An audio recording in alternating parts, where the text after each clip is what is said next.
하나님은 영이시니 예배하는 자가 영과 진리로 예배할지니라. 사랑의 아버지 하나님, 예수 그리스도의 오심을 기다리며 대림절 셋째 주일 예배를 하나님께 올려드립니다. 온 마음과 정성을 다하여 드리는 우리의 예배를 기쁘게 받아주시고 크신 은혜를 내려 주옵소서. 성부, 성자, 성령님께 세세 무궁토록 영광이 있을지이다.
지난 한 주간 하나님과 나만이 알고 있는 죄를 고백하는 참회의 기도를 드리겠습니다.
자비하신 하나님 아버지, 이 시간 우리가 고백한 모든 허물과 죄를 용서하여 주시옵소서. 우리가 아직 죄인 되었을 때에 그리스도께서 우리를 위하여 죽으심으로 하나님께서 우리에 대한 자기의 사랑을 확증하셨느니라. 아멘. 다 같이 사도신경으로 우리의 신앙을 고백하겠습니다. 나는 전능하신 아버지 하나님, 천지의 창조주를 믿습니다. 나는 그의 유일하신 아들 우리 주 예수 그리스도를 믿습니다.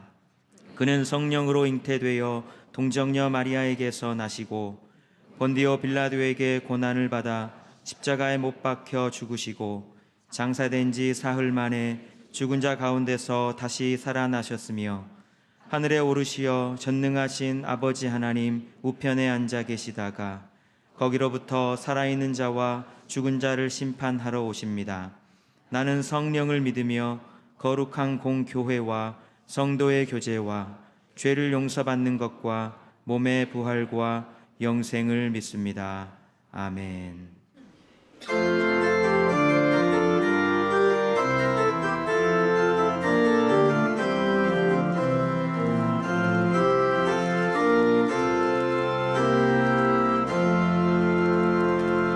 천사들의 노래가 하늘에서 들리니 산과 들이 기뻐서 메아리 쳐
자리에 앉으시겠습니다.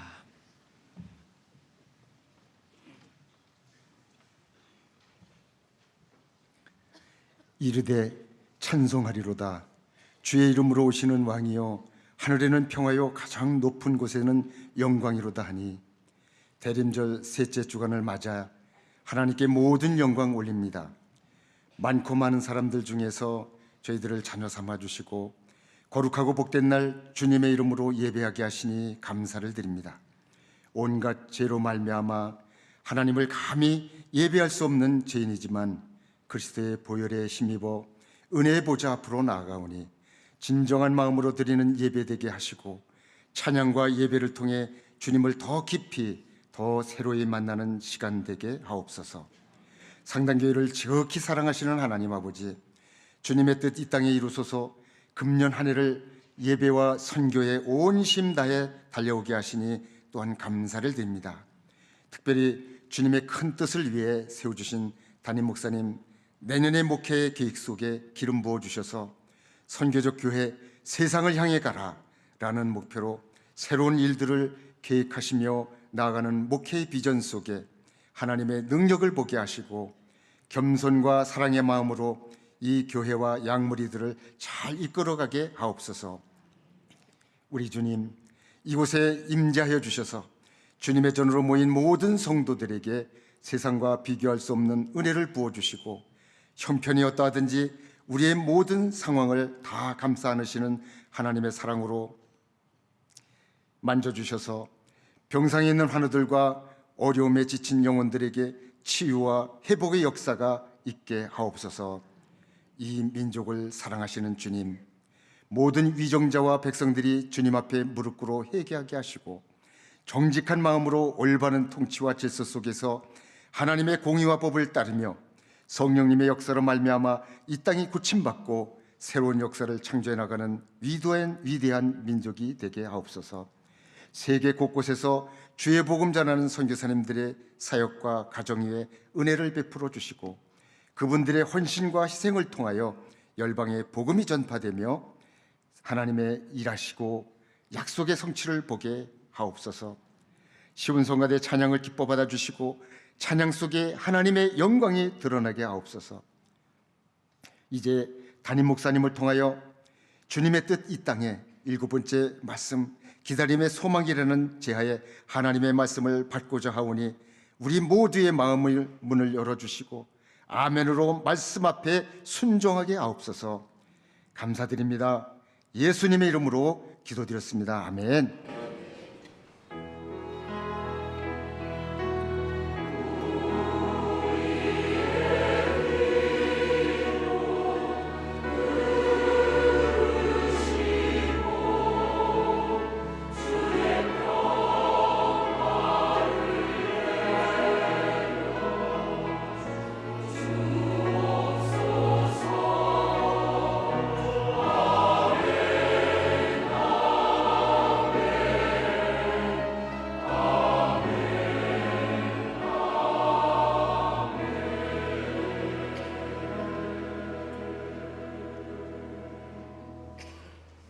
성시교독은 교독문 117번입니다.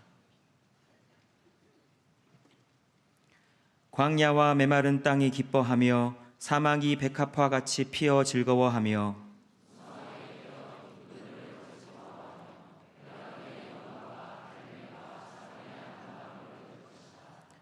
그것들이 여호와의 영광 곧 우리 하나님의 아름다움을 보리로다. 겁내는 자들에게 이르기를 굳세어라 두려워하지 말라 보라 너희 하나님이 오사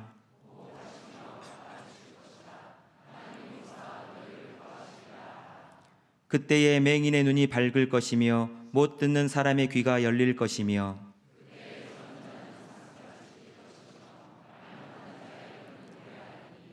이는 광야에서 물이 솟겠고 사막에서 시내가 흐를 것임이라.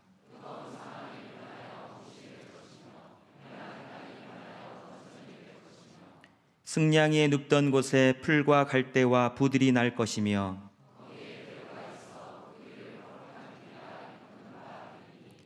깨끗하지 못한 자는 지나가지 못하겠고 오직 구속함을 입은 자들을 위하여 있게 될 것이라. 아멘. 주일 아침 하나님께서 우리에게 주시는 말씀은 신약성경 누가복음 2장 36절로 38절 말씀입니다. 신약성경 90쪽입니다.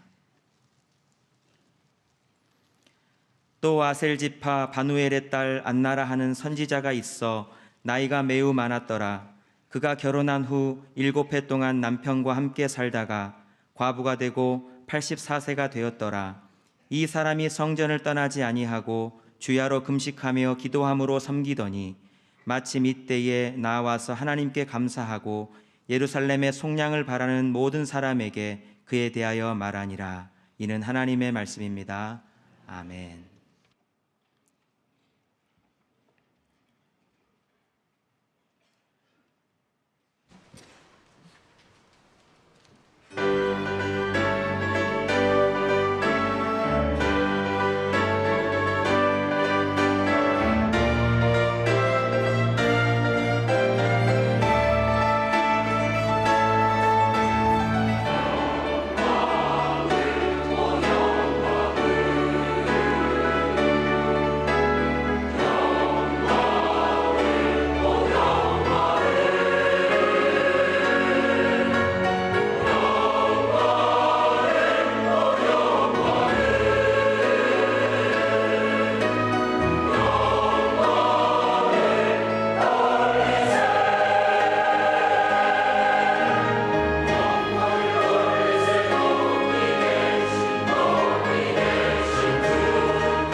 아멘. 우리 하나님께 감사와 영광의 박수 드리겠습니다. 귀한 찬양 감사합니다. 할렐루야. 주님의 뜻 이 땅에 이루시기를 축복합니다. 한 주간도 여러분 수고 많으셨습니다. 오늘 예배를 통해서 하나님의 또 크신 사랑을 경험하는 시간 되시기를 축복합니다. 기도하겠습니다. 하나님 아버지, 우리의 평생에 하나님께만 영광 올려드리는 귀하고 복된 인생 되게 인도하여 주시옵소서. 이 시간 말씀 앞에 엎드리고 마음을 엽니다. 성령 하나님께서 선포해 주시는 말씀 마음속에 잘 담아가 우리의 삶 속에 적용하며 순종하며 살아가는 복된 인생 되게 축복하여 주옵소서. 시종을 주님께 의탁드리며 귀하신 예수님의 이름으로 기도합나이다. 아멘.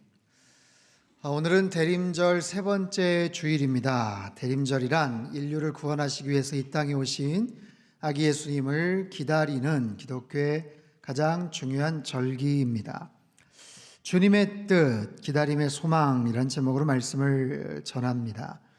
오늘 본문 누가복음 2장은요 2000년 전 아기 예수님께서 이 땅에 오셨을 그 당시에 예루살렘에서 있었던 이야기입니다. 낮고 천한 이 땅에서 아기의 모습으로 이제 처음 시작을 하신 그 예수님, 아기 예수를 안고 요셉과 마리아가 예루살렘에 들어갔을 때 만났던 안나와 시몬과 안나라는 경건한 사람들이 있었어요.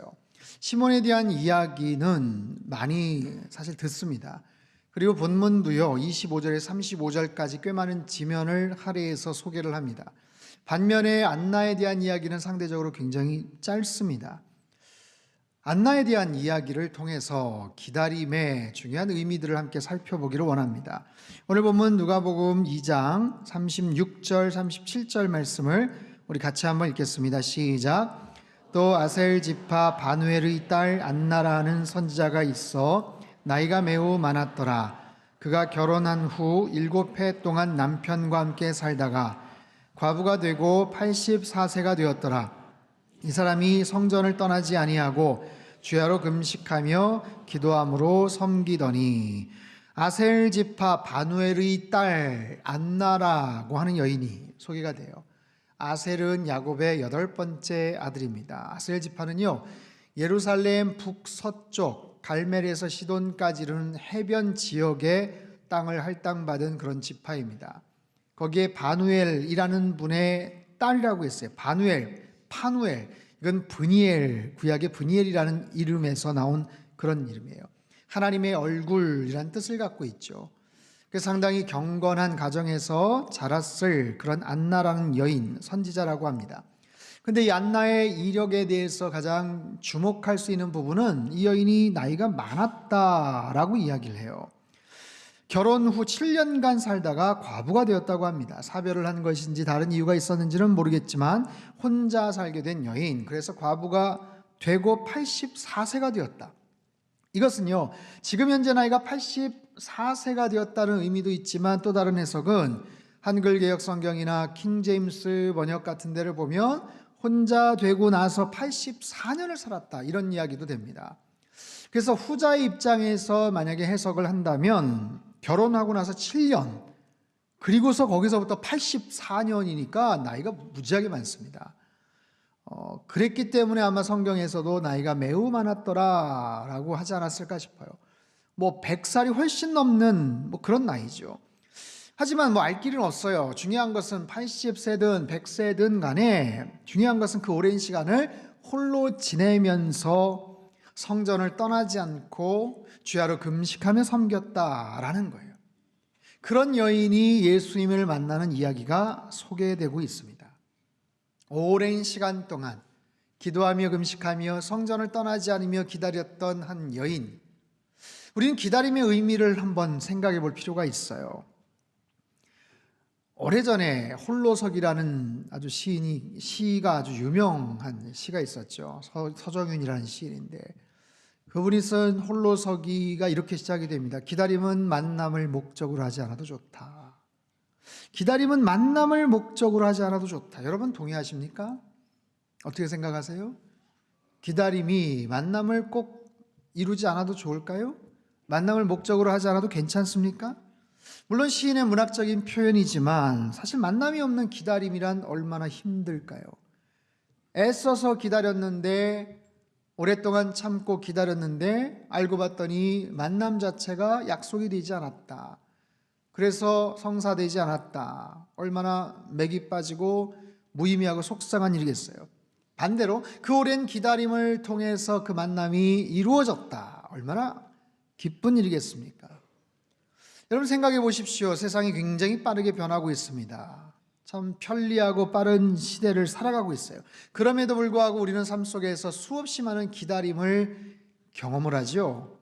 엘리베이터 버튼을 누르고 기다립니다. 운전을 하면서 신호등 앞에서 다음 신호가 바뀔 때까지 기다립니다. 식당에 가서 음식을 주문하고서 기다립니다. 시험을 치르고 나서 결과를 기다립니다. 사랑하는 사람과 결혼하기 위해서 날짜를 받아두고 그날이 빨리 오기를 기다립니다. 대림절, 예수님의 오심을 기다립니다.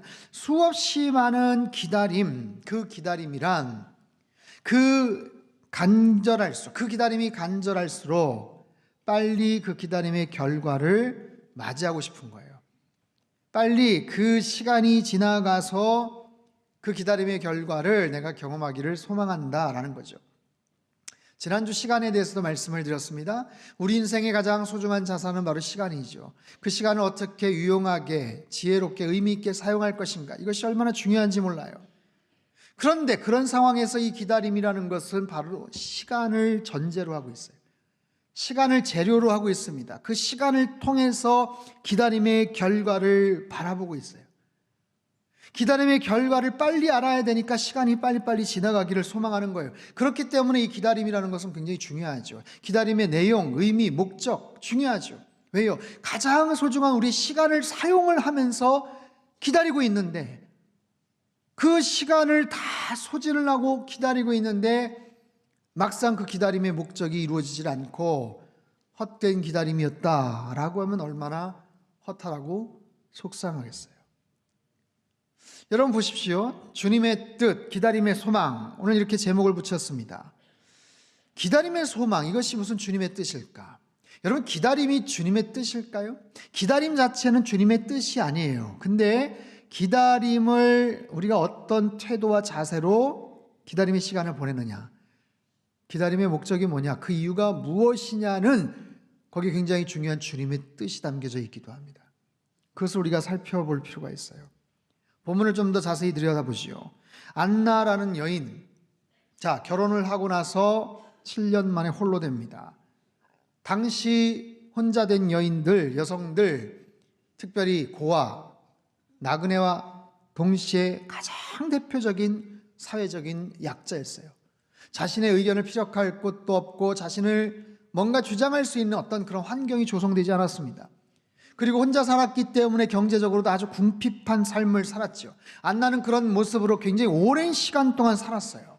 오랜 시간 동안 기다리면서 뭔가를 하면서 지냈다. 근데 성경이 그것을 지금 주목하고 있어요.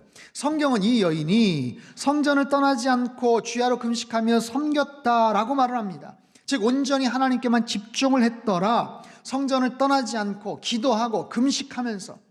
여러분, 그 금식이라는 것도 금식을 목적으로 한 금식이 아니었을 가능성이 많아요. 너무 삶이 궁핍하고 변변한 먹을거리가 없을 때, 끼니를 잊지 못할 때 그냥 차라리 굶고 그냥 성전에 가서 기도나 하자, 어떤 그런 마음을 먹었을지도 모르죠.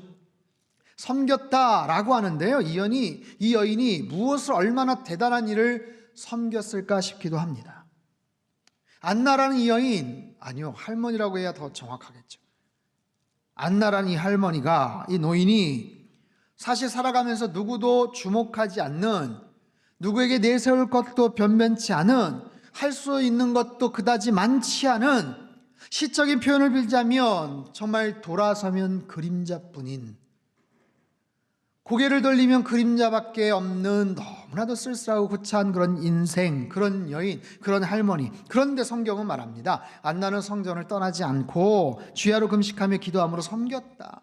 그 오랜 시간을, 나이가 지금 84세인지 아니면 100살이 넘어 있는지 간에 그 시간을 아무튼 그렇게 보냈다라는 거예요. 아주 짧게. 여러분, 성경이 이렇게 기록을 해요. 한번 질문 하나 하죠. 여러분, 사람은요 화려한 이력을 좋아합니다. 그리고 많은 업적을 남기기를 소망을 하고 열심히 뭔가를 살아가죠. 근데 하나님께서 우리를 딱 기억하시는 것은 사실 굉장히 짧아요. 아무개, 누구. 여러분, 사람끼리도 마찬가지입니다. 누구, 그 친구, 그 사람 하면서 떠오르는 그냥 한 마디, 한 문장이 있는 거예요. 마치 묘비명에 그냥 짧은 한 줄이 기록되어 있는 것과 같죠. 그런 의미에서 여러분은 어떤 사람으로 기록되기를 원하십니까? 나의 묘비명에는 뭐라고 기록되기를 여러분 원하세요? 나는 누군가에게, 하나님에게 어떤 사람으로 인정받고 기억되기를 여러분 원하십니까? 안나 할머니에 대한 정보가 많지 않습니다. 그렇기 때문에 오늘 말씀은 굉장히 소중하죠. 성전을 떠나지 아니하고 금식과 기도하며 섬겼다. 100세가 다 되도록, 여러분, 얼마나 오랜 시간 동안 외롭고 쓸쓸하고 고독 가운데 정말 소망 없이 살아가던 할머니겠어요. 궁핍하고 즐거울 일 하나도 없어 보이는 그런 삶이지만 그럼에도 불구하고 안나는 늘 예배를 중심으로 하나님 앞에 나아갔던, 하나님 안에서 충만했던, 그리고 그렇게 기도했던, 하나님과 연결고리가 누구보다도 견고했던 바로 그런 여인이다. 무엇보다 성전을 떠나지 않았다라는 거예요. 성전을 떠나지 않았다. 아마 가까운 그런 환경, 가까운 곳에서 성전을 늘 가까이 하면서 떠나지 않았던 것. 여러분, 우리가 살아가면서요, 가까운 곳에 좋은 교회가 있다는 것이 얼마나 큰 축복인지 몰라요. 좋은 믿음의 동역자들과 함께 믿음 생활할 수 있다는 것이 얼마나 큰 은혜인지 여러분 모릅니다. 제가 아는 한 집사님 부부는요, 큰딸을 최근에 캐나다로 유학을 보냈어요. 좋은 학교에 장학금도 받고 가자마자 학교에서 대표도 뽑히고, 그래서 아주 잘 적응을 합니다. 열심히 공부도 하고 아주 재밌어 하는 거예요. 그래서 너무너무 감사합니다, 이런 얘기를 해요. 그런데 이 딸아이가 어릴 때부터 교회를 열심히 다니던 아이인데, 이 아이를 신앙적으로 붙잡아 줄 사람이 없는 거예요. 이 아이도 그런 마음을 갖고 있지만 마음 편안하게 정보치면서 다닐 교회가 주변에 없는 거예요. 그러다 보니까 이 아이가 영적으로 뿌리를 내리지를 못하고, 지금까지 잘 견디고는 있는데 앞으로 믿음 생활을 어떻게 해야 될지, 살아가면서 커가면서 더 중요한 문제 앞에서 영적으로 신앙적으로 붙잡아 줄 사람이 없어서 너무 염려가 된다, 이런 말을 들었어요.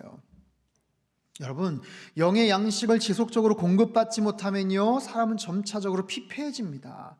메말라가는 거예요. 음식이랑 똑같죠. 내가 육신의 양식을 제대로 공급을 받지를 못하면 자꾸만 말라가는 것과 마찬가지예요. 하나님 앞에서 기쁨으로 예배를 드리지를 못하면, 고정적으로 주님 앞에 예배를 드리지 못하면 우리 심령엔 기쁨이 사라집니다. 내가 인간적으로 세상적으로 뭔가를 성취했느냐 안 했느냐, 그것 때문에 내가 보람이 있고 기쁨이 있느냐, 그것과는 상관없이 나의 내면 깊숙한 곳에서 기쁨이 사라져버리는 거예요. 내 영혼의 닻을 깊은 곳에 뿌리를 내리지를 못하고 살아가면, 그 위에 아무리 다른 것으로 바쁘고 분주하게 열심히 살아간다고 해도 우리 인생이 굉장히 불안하고 뭔가 마음속에 이리저리 흔들리는 그런 상황이 있어요. 평상시에는 괜찮을 것 같지만 별것 아닌 풍파 바람에도 이리저리 휩쓸리는, 그래서 마치 시편 1편에 나와 있는 것처럼 바람에 나는 겨와 같을 수 있는 거예요. 그게 아니라 시냇가에 심겨진 깊은 뿌리를 들이운 나무와 같은 인생, 나의 영혼의 깊은 닻을 어딘가에 두고, 말씀 안에 두고, 주님 안에 두고, 정말 좋은 교회 안에서 믿음 생활을 하면서 살아가는 것, 그것이 얼마나 큰 축복인지 몰라요. 여러분, 좋은 교회에서 믿음 생활하는 것이 가장 큰 축복임을 여러분 분명히 기억하시기를 바랍니다. 늘 예배 중심으로 살아가고 고정적으로 영적인 은혜를 충만하게 공급받으며 살아가실 수 있기를 주님의 이름으로 축복합니다. 안나라는 할머니, 이분에 대한 더 중요한 이야기가 소개되고 있어요. 그렇게 나이가 많고 소망이 없어 보이지만, 그렇게 살다가 세상을 떠났더라 해도 하나도 아쉬울 것 없어 보이는 이런 나이가 많은 그런 노인, 할머니, 기억해 줄 사람도 하나도 없을 것 같은데 세상에 안나의 이름이 성경에 소개가 되는 이유가 바로 그 다음 절에 나와요. 그것은 성전에 들어가서 아기 예수를 만났기 때문에 그렇습니다. 성전에 들어갔을 때 아기 예수를 품에 안고 하나님 앞에 찬양의 기도를 드렸던 시므온의 노래를 들었기 때문에 그래요. 시므온, 그는 누구인가? 자, 누가복음 2장 25절 26절을 같이 한번 읽겠습니다. 시작. 예루살렘에 시므온이라는 사람이 있으니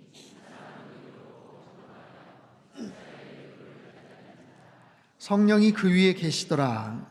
그가 주의 그리스도를 보기 전에는 죽지 아니하리라 하는 성령의 지시를 받았더니. 자, 시므온, 그는 의롭고 경건한 사람이었어요. 이스라엘의 위로를 기다리던 자라. 이스라엘의 위로라는 것은요, 메시아가 오신다라는 바로 그 메시지. 오래전부터, 조상 때부터 올라가면 이사야 시대 한 700년 돼요. 700년 전부터 사람들에게, 경건한 사람들에게, 믿음의 사람들에게 꼬리에 꼬리를 물고 조상들을 통해서 들어왔던 그런 메시아가 이 땅에 오실 것이다 라는 그 열망과 그 기대를 갖고 살았던 사람, 당대의 예루살렘의 제사장이었다라고도 하고요, 안나만큼 나이가 꽤 많은 사람이었다, 그런 얘기도 있어요.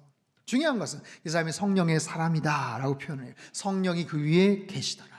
성령께서 그에게 뭐라고 말씀하시냐면, 네가 죽기 전에 그리스도를 볼 것이다. 네가 죽기 전에 메시아를 만나게 될 것이다. 이런 계시를 들어요. 그러면서 살아왔던 시몬이 어느 날 성령의 감동으로 성전에 들어갔는데 거기서 아기 예수를 만납니다. 누가복음 2장 27절 28절이에요. 시작. 성령의 감동으로 성전에 들어가매 마침 부모가 율법의 관례대로 행하고자 하여 그 아기 예수를 데리고 오는지라.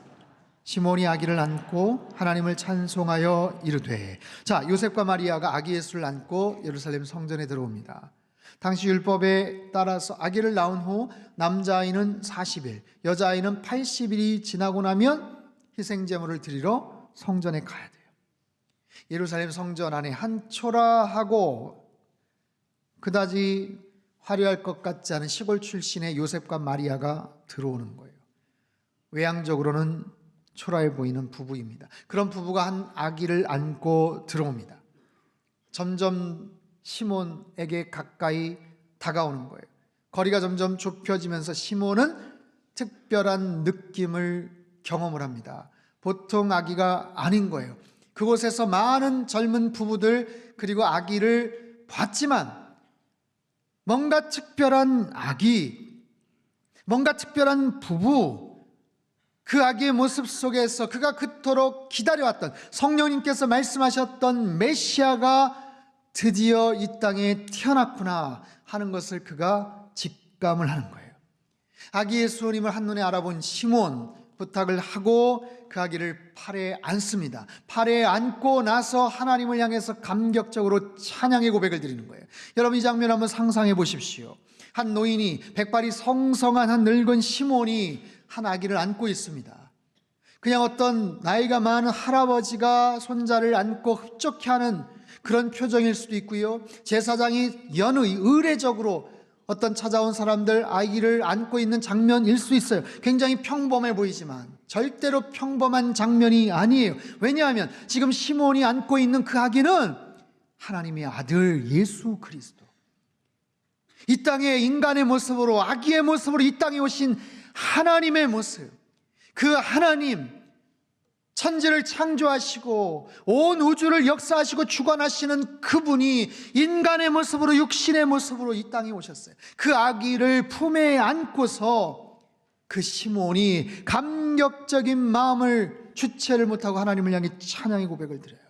축복 기도를 합니다. 자, 28절에 33절까지 말씀 같이 읽죠. 시작. 시몬이 아기를 안고 하나님을 찬송하여 이르되 주제여, 이제는 말씀하신 대로 종을 평안히 놓아주시는도다. 내 눈이 주의 구원을 보았사오니 이는 만민 앞에 예비하신 것이요 이방을 비추는 빛이요 주의 백성 이스라엘의 영광이니이다 하니 그의 부모가 그에 대한 말들을 놀랍게 여기더라. 여러분, 이건 굉장히 특별한 순간이거든요. 시몬이 평생 기다리면서 죽기 직전까지 메시아를 만날 것이다, 그리스도를 만나게 될 것이다, 그 아기 예수를, 인간의 모습으로 이 땅에 오신 그 아기 예수를 품에 안고 하나님 앞에 찬양의 고백을 드리는 바로 그 장면, 바로 그 순간, 안나가 바로 거기에 있었던 거예요. 자, 오늘 본문 38절 한번 읽어볼까요? 시작. 마침 이때에 나와서 하나님께 감사하고 예루살렘의 속량을 바라는 모든 사람에게 말하니라. 자, 바로 그런 상황에 안나가 있었어요. 안나가 시몬처럼 아기를 품에 안지는 않았지만, 안나가 시몬처럼 하나님 앞에 감격적인 예언의 메시지를 드리지는 않았지만, 그 상황 속에, 그 현장 속에 안나도 주인공으로 참석을 합니다. 여러분, 안나는 바라봅니다. 나이 많아 흐릿해진 눈이지만 똑바로 그 장면을 바라봅니다. 아기의 모습으로 이 땅에 오신 하나님의 아들, 성령 충만한 시몬의 팔에 안겨, 품에 안겨서 하늘의 평강 가운데 새근새근 잠자고 있는 하늘 아버지의 아들 예수 그리스도를 바라봅니다. 안나는 듣습니다. 시몬이 아기 예수를 안고서 예언적 기도를 하며 메시아가 이 땅에 오셔서 어떤 일들이 펼쳐질 것인지 감격적인 그 예언의 기도를 그는 듣습니다. 요셉과 마리아가 시몬의 찬송을 들으며 놀랍게 여겼다라고 하지만 안나는 그렇지 않아요. 그 말을 귀담아 듣습니다. 그리고 감사를 드려요. 그리고 자신이 오랫동안 기도하고 금식하고 기다리며 성전을 떠나지 않았던 것, 안나도 역시 메시아의 오심을 기다렸던 사람이죠. 수많은 사람들이 메시아의 오심을 기다렸어요. 메시아가 오면 우리 민족을 구원해 주겠지. 우리 민족을 억압과 착취해서 구원해 내겠지. 우리에게 자유와 해방을 주겠지. 오래전 애굽에서 종살이하던 우리 민족, 우리 조상들을 구원해 주셨던 것처럼 하나님께서 메시아를 통해서 우리 민족을 이 억압 가운데서, 착취 가운데서 구원해 주시겠지.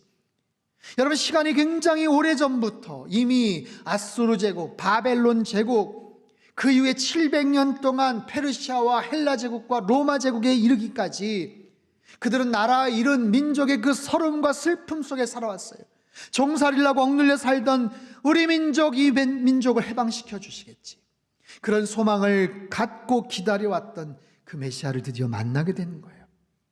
이것을 본문에서는 예루살렘의 속량이라고 표현을 합니다. 예루살렘의 속량을 바라는 모든 사람들, 그렇게 기다리며 소망을 품고 있는 또 다른 많은 사람들에게 안나는 가서 증언합니다. 말을 합니다. 100살 가까운 할머니가, 기력도 없어 보이고 별로 흥미롭거나 새로울 것도 없어 보이는 그런 할머니가 사람들에게 이 소식을 전해요. 어떤 소식이요? 생명의 소식, 희망과 소망의 메시지를 전합니다. 내가 메시아를 만났다. 그분이 드디어 오셨다. 그분을 통해서 우리의 인생이 바뀌고 우리의 민족이 정말 새로워질 것이다. 그분을 통해서 우리의 모든 죄의 사슬이 끊어지게 될 것이다. 우리에게 드리웠던 모든 어둠이 다 떠나가게 될 것이다. 하나님의 놀라운 영적인 회복과 그 나라의 영광이 회복되고 메시아의 도래를 통해서 우리에게는 놀라운 삶의 변화가 생기게 될 것이다. 내가 메시아를 만났고 내가 메시아를 축복하는 시몬의 그 찬양의 소리를 내가 똑바로 들었다.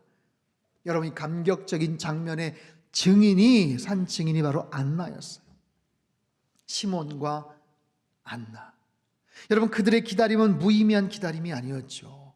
굉장히 오랜 시간 동안 살아오면서, 기대하면서, 기다리면서 그렇게 나이 많을 때까지 살아왔지만 결국에는 그 소망이 성취가 되고 메시아를 품에 안고 메시아를 바라보게 되는 놀라운 기적 같은 일들이 벌어지는 거예요. 사랑하는 성도 여러분, 우리에게 소망이 있다는 것은 얼마나 좋은 일입니까? 여러분, 사람이 살아가면서 소망이 없다는 것, 소망을 갖지 못한다면 그것처럼 슬픈 일이 있을까요?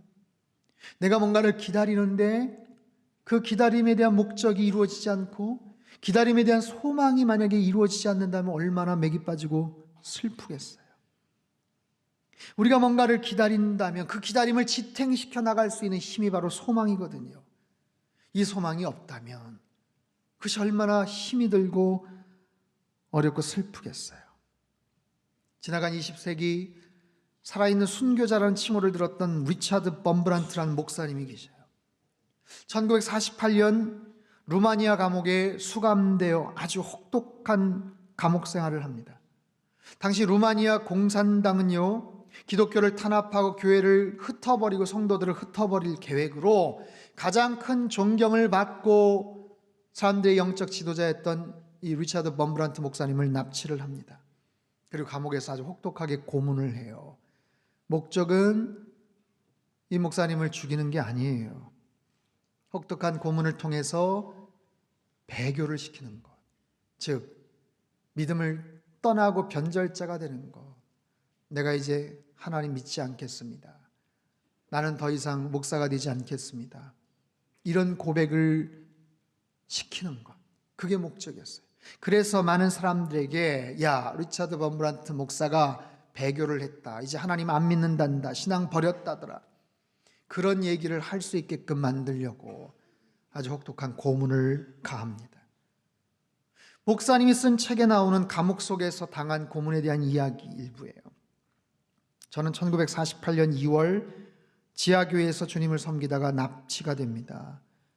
그리고 여러 감옥에 끌려다닙니다. 그들은 저를 고문했습니다. 그들은 저의 척추와 뼈들을 부러뜨렸고 12군데나 칼자국을 냈고 18군데의 화상자국을 남겼습니다. 거꾸로 매달아 채찍으로 때리는 고문 정도는 예사입니다. 붉게 달아오른 쇠갈고리와 칼로 고문을 당한 후 굶은 쥐들을 감방에 넣어 잠을 자지 못하도록 했습니다. 2주일 내내 밤낮 없이 선체로 고문받기도 했습니다. 이 공산당원들은요, 의사를 옆에 앉혀두고 수시로 호흡과 맥박을 체크하면서 죽으면 안 되니까 죽기 직전까지 혹독한 고문을 가해요. 그럼에도 배교하지 않고 신앙을 떠나지 않고 변절하지 않자 이들은 다른 작전을 씁니다. 헤어진 가족의 생사를 알지 못한 채 답답하게 수감 생활을 했는데 어느 날 감옥에 있는 죄수들에게 어떤 한 날을 정해주고 가족들에게 편지를 써서 면회를 오라고 그렇게 시켜요. 다른 죄수들이 기대와 설레임 속에서 편지를 씁니다. 범브란트 목사님도 다른 죄수들과 마찬가지로 가족들에게, 특별히 사랑하는 아내에게 면회 올 것을 요청을 하는 편지를 정성껏 썼어요. 그리고 정해진 그날까지 기대와 설레임 속에서 손꼽아서 그날을 기다리죠. 마침내 당일 아침 면회가 허락된 죄수들에게 새 옷을 하나씩 주고 면도를 시키면서 단정한 모습으로 가족을 만날 수 있도록 기회를 주었습니다. 여러분, 그들의 마음이 얼마나 가슴이 설레었겠어요.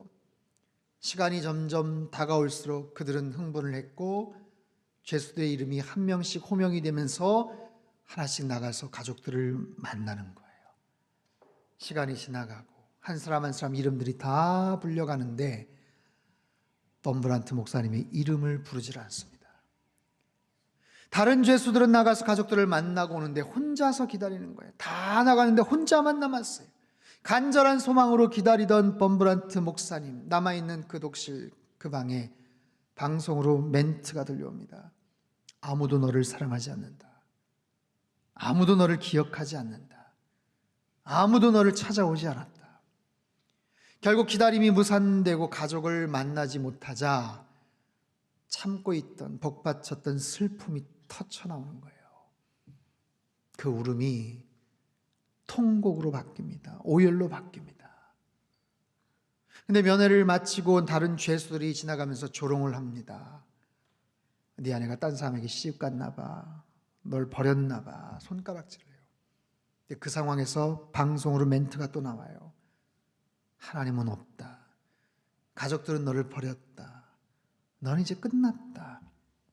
그런데요, 목사님이 그렇게 지독한 고문 속에서도 믿음이 흔들리지 않았었는데 그때 믿음이 흔들리더래요. 그 간절한 기다림이 그냥 이루어지지를 않으니까, 만나지를 못하니까 마음이 사정없이 흔들리더라는 거예요. 정말 하나님 날 사랑하지 않나? 가족들은 정말 날 버렸나? 아니, 하나님 정말 살아계신 거 맞나? 여러분, 소망이 없는 기다림은 얼마나 고통스럽겠습니까?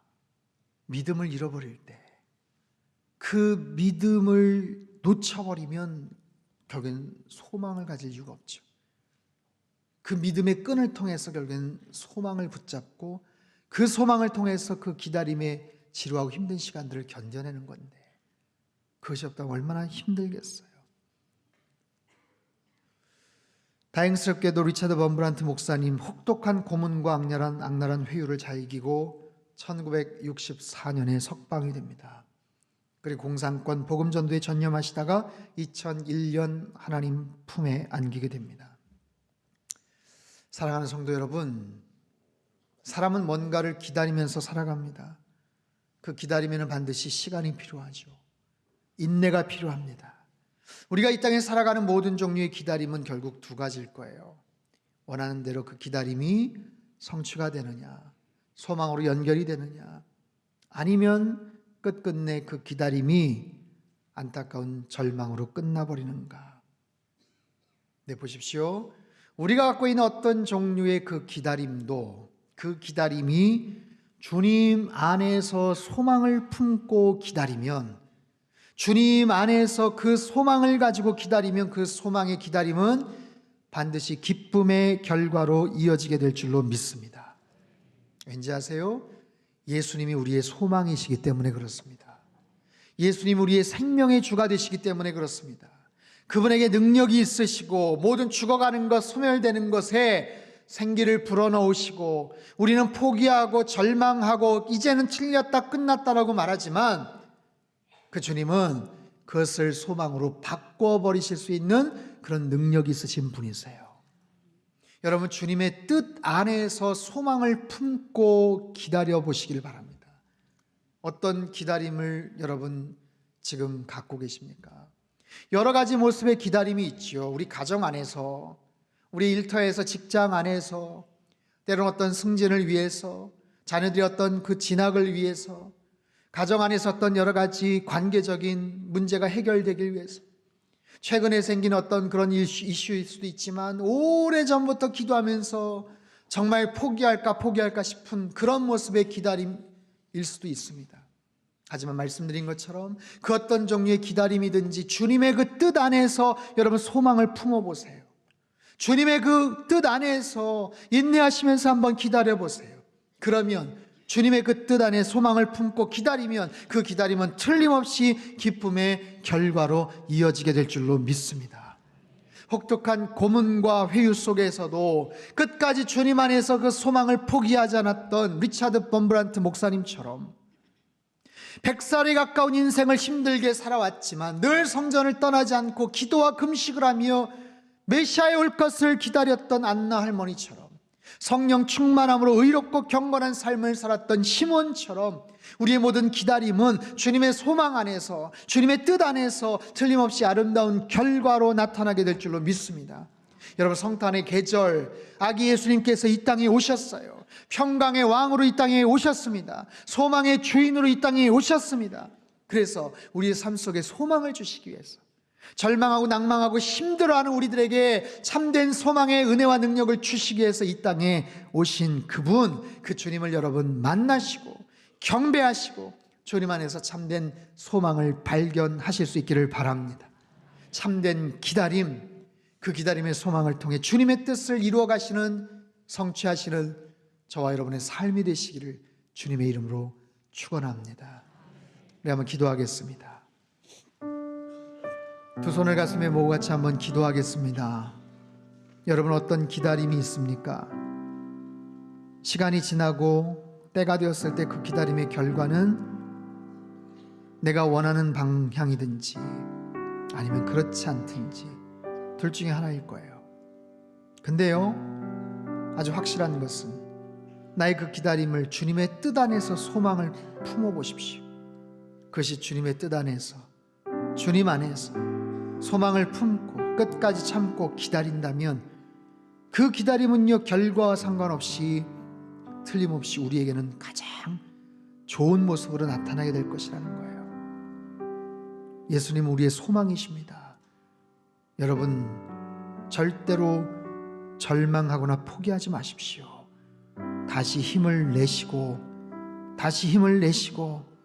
소망 안에서 기다리시고 인내하시고 주님을 바라보실 때 그 기다림의 소망은 반드시 기쁨의 결과로 나타나게 될 줄 믿습니다. 우리 시간 같이 한번 통성으로 기도하겠습니다. 함께 기도하죠. 하나님 아버지, 성탄의 주인으로 이 땅에 오신 주님, 아기 예수님을 통해서 우리가 기쁨을 누리고 우리가 생명을 얻고 우리가 소망 가운데 살아갈 수 있게 되어 참으로 감사합니다. 하나님, 힘들고 어렵고 절망 가운데서 그 기다림, 지루한 그 기다림을 이제는 놔버릴까, 이제는 포기해버릴까 싶은 우리의 모습, 하지만 주님의 뜻 안에서 우리가 소망을 품는다면 그 기다림의 소망을 통해서 주님께서 반드시 역사하시고 주님의 뜻을 우리에게 이루어 주실 줄 믿습니다. 주님, 더 인내하게 하시고 참고 기다리며 주님의 그 뜻을 이루어가는 하나님의 거룩한 백성들 되게 주님이 역사하여 주시옵소서. 마음이 힘들고 어렵고 그래서 정말 어떻게 기다려야 될지 모르는 하나님의 사람들에게 주님께서 위로해 주시고 새로운 힘과 믿음과 소망을 허락하여 주시옵소서. 아버지 하나님, 우리의 모든 기다림이 원하는 대로 이루어질지 아니면 그렇지 않을지 둘 중에 하나이겠지만 그 기다림을 주님 뜻 안에서 소망을 품고 나아간다면 그 기다림은 틀림없이 기쁨의 결과로 연결될 줄 믿습니다. 힘을 주시고 소망을 주시고 아무리 어려워도 절대로 포기하지 않게 하시고 낭망하고 쓰러져 있지 않게 하시고 평강의 왕으로 소망의 주인으로 이 땅에 오신 주님을 만나고 바라보는 귀하고 복된 성탄 계절이 될 수 있도록, 우리의 삶이 될 수 있도록 축복하여 주시옵소서. 존귀하신 예수님의 이름으로 기도하옵나이다. 아멘.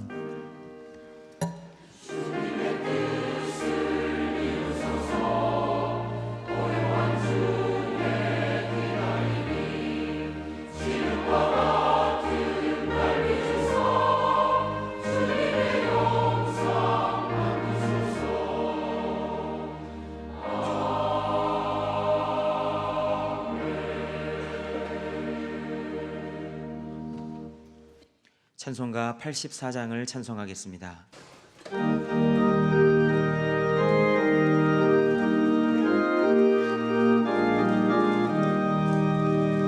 온 세상이 캄캄하여서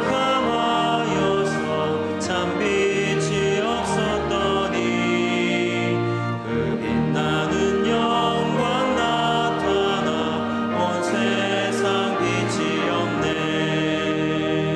영광의 주 영광의 주 밝은 그 빛 내게 비추었네. 영광의 주 영광의 주 이 세상의 빛은 오직 주 예수님. 주 말씀을 믿는 사람은 그 마음이 시원하고 주 명령을 준행하는 자 그 길이 환하겠네. 영광의 주 영광의 주 밝은 그 빛 내게 비추었네. 영광의 주 영광의 주 이 세상의 빛은 오직 주 예수님.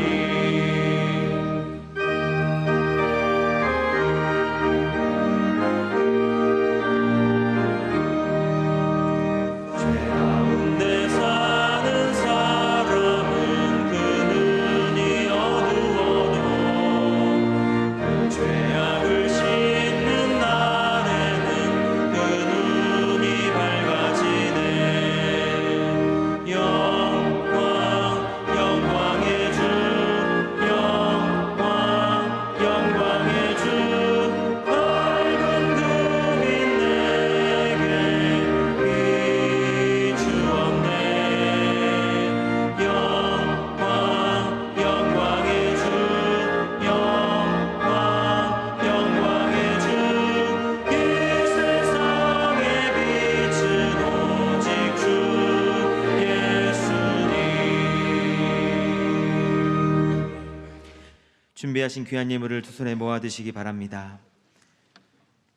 사랑의 하나님 아버지, 귀한 성탄의 계절 우리에게 구원을 주시기 위해 오신 예수님을 간절히 바라고 기다림으로 소망 중에 주님 만나는 놀라운 은혜를 경험토록 복 내려 주옵소서.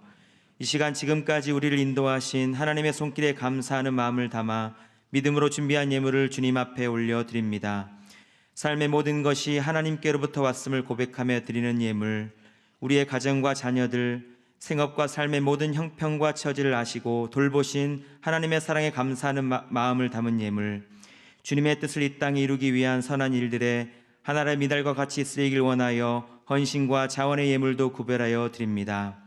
이는 하나님의 자녀들이 삶의 현장에서 주님 의지하며 흘린 땀방울이 담겨있는 예물이오니 기쁘게 받아 주시옵소서. 드린 손길들에 복 주셔서 더욱 풍성한 하나님의 은혜를 누리며 살아가게 하시고 드려진 예물 위에 기름 부으사 하나님의 뜻을 이루는 선한 일에 가장 귀하게 사용되게 하여 주시옵소서.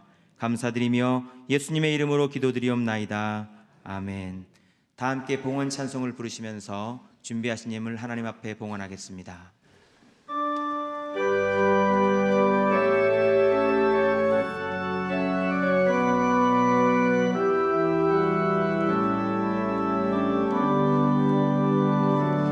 주님 내가 여기 있사오니 나를 보내소서. 나의 몸 주께 드리오니 주 받으옵소서.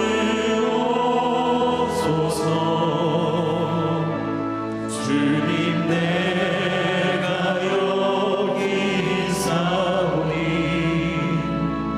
나를 써주소서.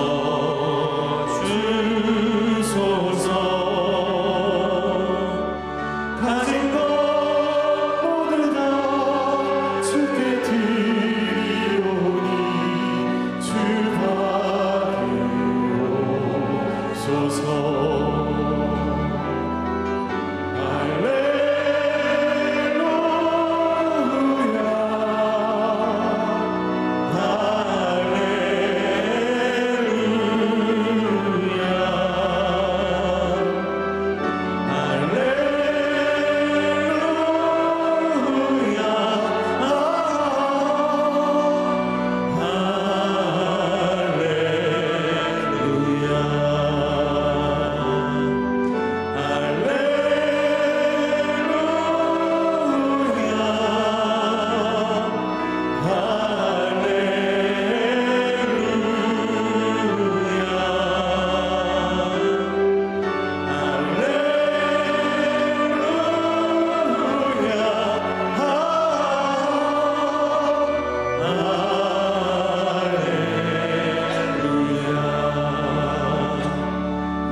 여러분 안녕하세요. 저는 상당교회에서 미디어 성역을 맡고 있는 이나라 목사입니다.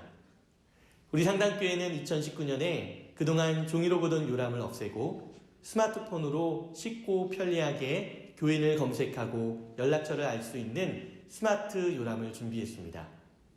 이 스마트 요람을 이용하기 위해서는 등록 방법과 이용법에 대해서 알고 계셔야 하는데 오늘 제가 여러분들에게 친절하게 설명해 드리겠습니다. 자, 그럼 시작하겠습니다. 출발! 1단계는 구글 스토어에서 지저스온을 검색하여 스마트 요람을 다운받아 설치합니다. 2단계는 앱 허용과 관련된 메뉴에 허용을 체크하거나 눌러 앱 사용에 관한 권한을 부여합니다. 3단계는 개인정보 수집 등에 대한 동의를 체크합니다. 4단계는 앱을 실행시켜 초기 화면을 띄워 교인 항목에서 초기 설정, 변경 메뉴를 누릅니다. 5단계는 자신의 교회 등록 정보를 확인합니다. 여기서 자신의 교회 등록 정보란 자신이 상당 교회에 등록할 때 작성한 이름, 생년월일, 성별, 연락처를 입력한 후 이 내용이 일치할 때 교회명에 상당 교회가 뜨게 됩니다. 6단계는 교회 등록 정보가 확인되면 인증 절차를 거치게 되는데 이때 푸시나 SMS 메뉴를 눌러 인증 번호를 받습니다. 7단계는 받은 인증 번호를 입력한 후 인증이 확인되면 본인 확인 메뉴를 누릅니다. 8단계는 인증 확인 후 암호를 설정합니다. 이때 암호는 숫자 4자리 이상 영문과 특수문자를 활용해서 만들 수 있습니다. 9단계는 이제 다시 초기 화면에서 암호를 입력 후 암호 저장에 체크를 하고 로그인을 합니다. 10단계는 로그인 후 보게 되는 메인 화면입니다. 이 화면에서 내 교족 정보와 교회 요람 메뉴를 확인할 수 있습니다. 11단계는 내 교족 정보를 눌러서 볼 수 있는 화면입니다. 이 화면에서 내 사진, 교회 정보, 개인 정보를 확인할 수 있습니다. 혹시 교회 정보, 개인 정보에서 수정할 내용이 있다면 교회 사무실이나 담당 교구 목사님을 통해 변경할 수 있습니다. 12단계는 교회 요람을 눌러서 볼 수 있는 화면입니다. 이 화면에서 내 소속 교인 조회 메뉴를 확인할 수 있습니다. 13단계는 교인 조회를 눌러서 볼 수 있는 화면입니다. 여기서 찾고자 하는 분의 이름을 성명란에 기입한 후 조회를 누르면 쉽고 편리하게 찾는 분의 이름과 직분, 소속, 연락처를 확인할 수 있습니다. 자, 저의 친절한 설명으로 쉽게 이해되시죠? 그럼 이제 여러분의 스마트폰을 꺼내셔서 스마트 요람을 다운받으시고 이용해 보시기 바랍니다. 날씨가 많이 춥습니다. 건강 잘 챙기시고 우리 주님과 늘 함께 동행하는 행복한 청주상당교회 성도님들 다 되시길 주의 이름으로 축복합니다. 메리 크리스마스!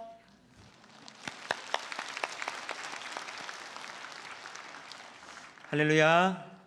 여러분 행복하십시오. 아멘. 공동 기도 제목으로 함께 기도하겠습니다. 하나님이시여 우리 민족에게 은혜와 평화를 허락하여 주소서.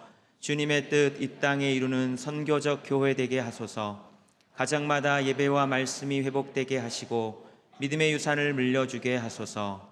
성도들의 건강과 일터를 지켜주셔서 하나님께 쓰임받으며 살게 하소서. 아멘. 교회 소식입니다. 오늘은 대림절 셋째 주일로 지킵니다. 오늘 주일 저녁 찬양 예배 시 성탄절 축하 칸타타가 있습니다. 담당은 분이엘 성가대입니다. 다음 주일 저녁 찬양 예배 시 성탄 축하 교회학교 발표회가 있습니다. 선교 중보 기도회가 19일 수요일 낮 12시 30분 창조방에서 있겠습니다. 12월 비전 헌금은 겨울 해외 아울리치 및 노숙자 사역 지원을 위한 헌금으로 드립니다. 교육부와 사랑교회에서 신입교사를 모집하고 있습니다. 3부 시온성가대에서 신입대원을 모집합니다. 많은 지원 부탁드립니다. 청년부에서 청년 자녀들을 챙기려고 합니다.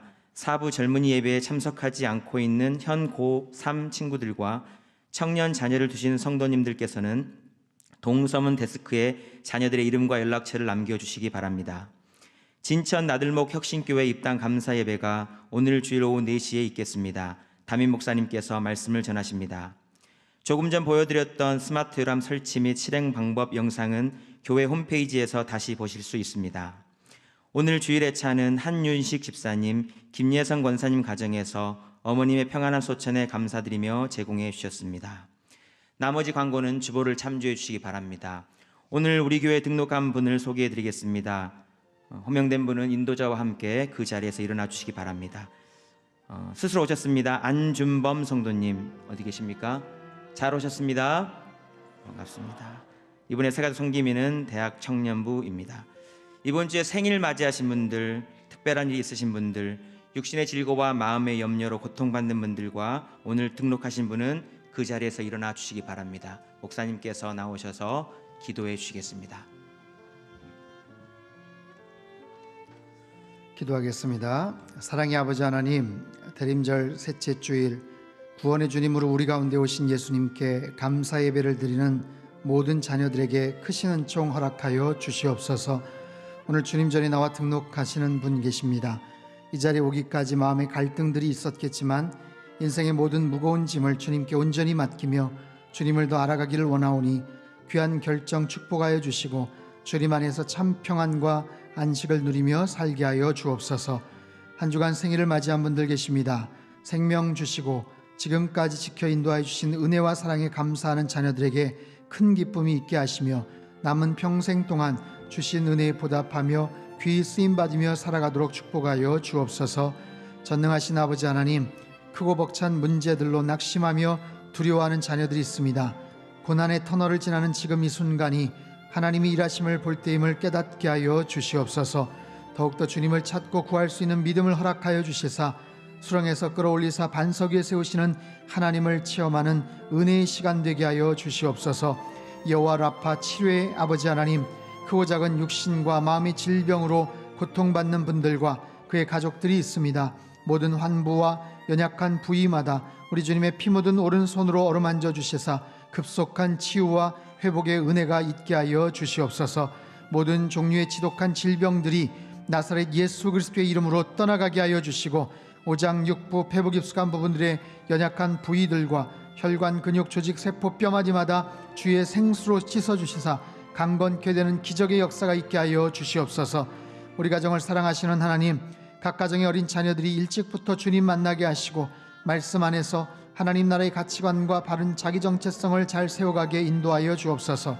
가정을 이루어야 되는 자녀들에게 좋은 믿음의 배필을 만나게 하시고, 아기를 기다리는 가정에게는 태문을 열어주시며, 직장과 진로를 놓고 기도하는 자녀들과 군대 및 해외와 타지에 있는 자녀들에게 임마누엘의 축복을 더하시사 시온의 대로가 활짝 열리는 은총을 허락하여 주시옵소서. 사랑의 아버지 하나님, 성탄의 계절, 상당에 속한 모든 성도님들과 함께 하사 이 땅에 소망으로 오신 주님을 더욱더 묵상하는 시간들 보내게 하시고, 오실 주님 기다리는 설레임과 기쁨이 가득한 한 주간의 삶이 되도록 축복하여 주시옵소서. 감사드리오며 예수님의 이름으로 기도하옵나이다. 아멘. 다 같이 환영과 격려와 축복의 박수 보내주시겠습니다. 조금 전에 영상을 여러분 보셨는데요. 이제 내년부터는 우리가 해마다 연말 연초에 이렇게 두터운 교회 요람을 이제 만들었는데, 이게 시간도 굉장히 많이 걸리고 또 늘 만들면 또 주소가 틀리거나 뭐 사진이 좀 바뀌거나 또 그런 애로사항이 있었고요. 특별히 이게 개인 정보 유출에 대해서 좀 부정적인 결과가 있습니다. 또 다른 이단 단체나 또 다른 목적으로 그 요람을 수집을 해서 또 다른 목적으로 사용을 하시는 그런 분들이 계셔서 이참에 아예 스마트 요람으로 저희가 이렇게 바꿉니다. 아까 최대한 쉽게 설명을 한다고 했지만 그래도 좀 복잡하고 좀 어려움을 느끼시는 분들은 그래도 한번 해보십시오. 해보시고 자녀들에게 한번 물어보시고, 우리 교회 홈페이지에 가면 자세하게 또 이렇게 나와 있습니다. 그래도 모른다, 다음 주에 저희가 로비에 도우미들을 이렇게 준비를 시켜 놓을 테니까 아무튼 물어보셔요. 그러면 쉽게 들어가셔서 다 스마트폰으로 이렇게 편안하게 여러분들이 활용을 하실 수 있을 것 같습니다. 엊그제 박종호 장로님, 박종호와 프렌즈 공연 혹시 오신 분들 너무 좋으셨죠? 굉장히 좋은 그런 정말 선물과 같은 그런 시간이었는데, 그날 CD를 현금이 없어서 카드가 안 돼가지고 구매를 하지 못한 분들이 굉장히 많으셔요.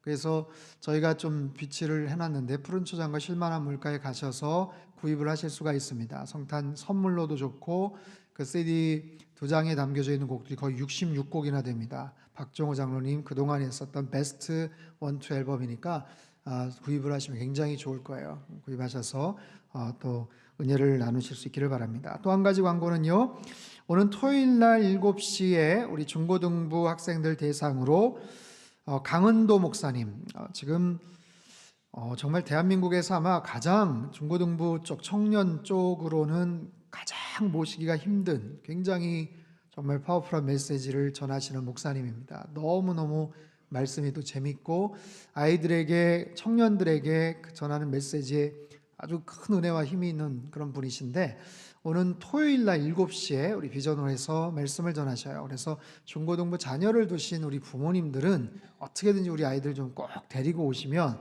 말씀을 듣고 그들의 삶에 아주 굉장히 중요한 변화가 있으라고 생각을 합니다. 그래서 꼭 기억을 하셨다가 오는 토요일 날 7시 많이들 데리고 오실 수 있기를 바랍니다.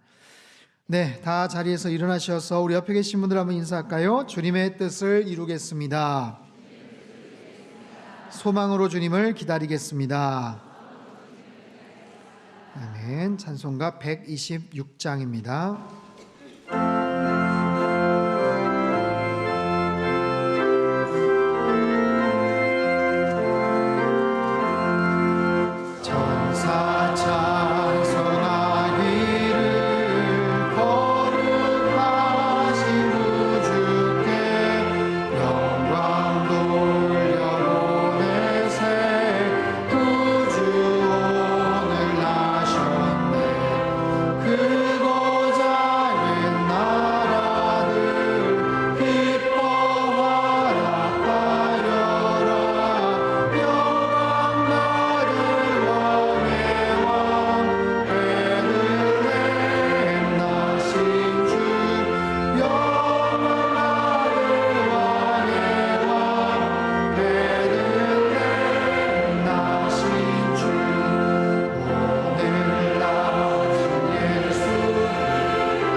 드리겠습니다.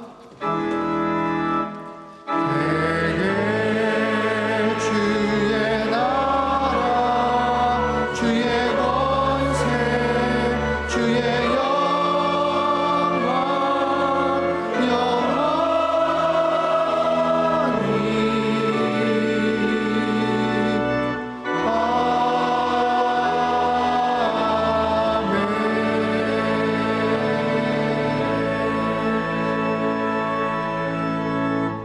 사랑의 하나님 아버지, 주의 백성들이 두 손을 높이 들었습니다. 연약한 두 손 꼭 붙잡아 주시고 기다림의 소망을 품고 살아가는 주의 백성들이 삶의 모든 현장에서 승리하도록 축복하여 주시옵소서. 이제는 우리 주 예수 그리스도의 크신 은혜와 하나님 아버지의 극진하신 사랑하심과 성령님의 교통하심의 역사가 기다림의 소망을 품고 주님의 뜻을 이루어드리기를 결단하며 삶의 현장으로 나아가는 주의 모든 백성들 한 사람 한 사람 머리머리 위에와 지금도 전 세계 곳곳에서 목숨 걸고 귀한 복음 증거하시는 모든 선교사님들 그들의 가정과 사역 위에와 우리 주 대한민국과 저 북녘 땅과 흩어진 모든 열방 위에 이제로부터 영원토록 함께 하시기를 간절히 축원하옵나이다. 아멘.